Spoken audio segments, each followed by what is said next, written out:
Vitaly LALETIN versus Devon. That was the match that everyone was looking forward to. When Devon was like this, in this fully stretched, as far as a straight arm as you can have in the round one in King's move, I knew it was over, man. I knew it was over. Devon is not going to win an endurance battle against Vitaly. And Vitaly pinned him and is like, look into my eyes now. So it was over. It was a flash pin from Vitaly in round two. Devon was fouling multiple times. Vitaly was also fouling many times.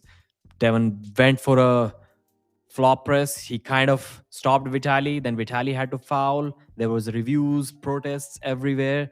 But it was quite evident that Devon had kind of mentally given up, even though he was trying to false start 5 seconds before the referee said go. But even that was not working against Vitaly. He knew there was no way left for Devon to do anything, because any false start, anything that Devon was doing before the start, after the start, it was just gassing himself out at that moment. Nothing that he could have done would have gassed Vitaly out. The endurance gap between these two, the stamina gap, was huge. It was not even comparable. That's why Devon's mind game didn't work. And it was because of strength too, because Vitaly was just that much stronger than Devon, that Devon's endurance faded immediately against Vitaly. So 4-0 easy victory. The flash pins started coming by round 3 and 4. Even though in both of those rounds, Devon stopped Vitaly with a flop press, but that was not a legal press, first of all. But even that was not enough. Even a 1 feet long elbow foul that Devon did, trying to do something against Vitaly, was not enough. Even then, Vitaly was able to stop Devon. And 4-0 easy victory. Eldar Bubenko versus Logan Bittinger. 3 easy top rolls, kind of easy, at least 2 of them. One was not so easy, but 3-0 victory for the tournament winner earlier from yesterday. ESRA KIRAJ, 3-1 victory. That was easy, and ESRA made it difficult. She was fouling again and again, despite being much more powerful than the Swedish girl. ESRA was getting her wrist cracked, but the side pressure, the swing, the sweep to the side was so difficult to deal with. She won 3-1. TSINADZE versus Eli SAIDOV was not a match. It was a massacre in a hook. 3-0 easy victory for the Georgian, the young Georgian who's only 22 years old at this moment. And yet he's so strong, he's thinking about 4 gold medals at WAF this year. Curtis Cameron Porkchop had nothing. Peter CELES was too strong, too much top roll to deal with for the Canadian.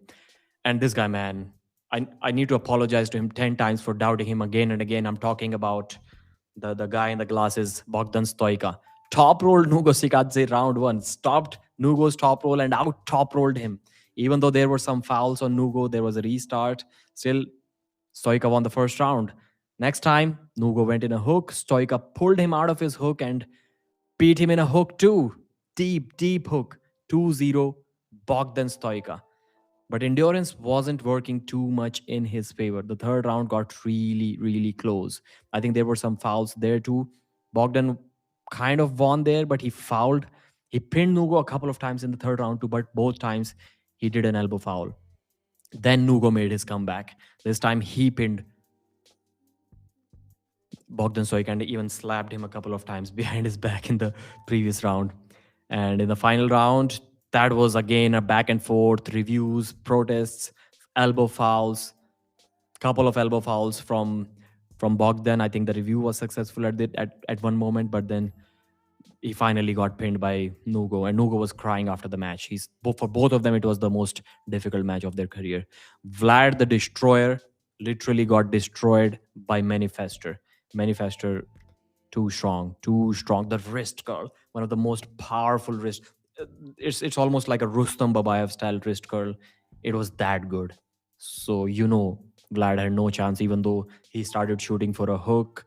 He started going for a top roll earlier. Nothing worked against that immense strength that this young superstar MANIFESTOR has. I hope to see more of him in the future on the East versus West. Tarkhan Muzaffarov had nothing for the WAF Super Heavyweight World Champion, the Turkish guy, FA KOMEK.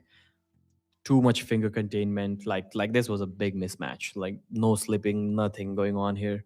Easy victory for the Turkish arm wrestler. There was a stop for a few seconds, maybe 4 seconds inside the strap in the final round. There was some slipping going on, so I was wrong with that early on, but still easy, dominant victory. And speaking of dominance, Matt Mask dominated David Arabuli. David went for a top roll. He got beat by Matt. Matt didn't let him get into a flop press. David tried to flop press next round. Still didn't work for him. David tried to king's move in the final round. It worked, but only with a massive elbow foul, so that when he cannot do any more elbow fouls, the king's move also didn't work. Matt finished him with just one or two side pressure surges. And you can guess in the comment section how many F bombs Matt dropped in this match. If enough people do the prediction, I'll actually go back and count the F bombs in that match. Fia RIESEK versus Brigida IVANFI 4-0, like too strong. Didn't even know why this match was set up. I hope Fia gets a better match, preferably against the girl that beat her in the WAF championship. It was not just she beat her, she beat her like a child. Jordan TSONEV versus Sergei Kalinichenko went exactly like I predicted. One quick tricep press from Kalinichenko. That's what I expected. It didn't happen in the first round, although it did happen in the second round. Rest of the 3 rounds were won quite easily by Jordan TSONEV in a hook. Kalinichenko was never going to beat TSONEV in a hook. Come on, man. So that's the match. I would like to see SAIDOV versus Jordan now. And I do, in fact, have Jordan TSONEV as a favorite in that match too. But SAIDOV can mess it up, man. He's so fast. Jordan is not that fast. Performer of the night, that has to be this guy, Kamil Jablonski. The haters that Kamil had should have been immediately converted into fans. The patience that he showed in the first round, biggest round in super heavyweight history. I think it was longer than the Jerry versus Michael 7-minute match. This round was longer than 7 minutes, and Kamil was barely breaking a sweat. He was breathing normally. Michael Todd was completely gassed out. He was completely outclassed, completely out arm wrestled. Not even one slight small hope of Michael even getting out of a terrible position against Kamil. That's how good Kamil was. One of the best performances I have ever seen on the arm wrestling table. First he beats Jerry, now he beats Michael. Man, is he coming for Devon next? I don't know. Oleg Petrenko. What can you even say about this match? 3-0 victory for the Ukrainian, 4-0 victory against Uncle Todd. Todd is the only guy who I wished luck before this match, saying, good luck, Uncle Todd. You're the one of the only 2 young talent from North America, including Adam Warzinski. Obviously, that was a joke. But man, Uncle Todd is not winning the 105 kg title anytime soon. He's not taking that belt away from Petrenko, that's for sure.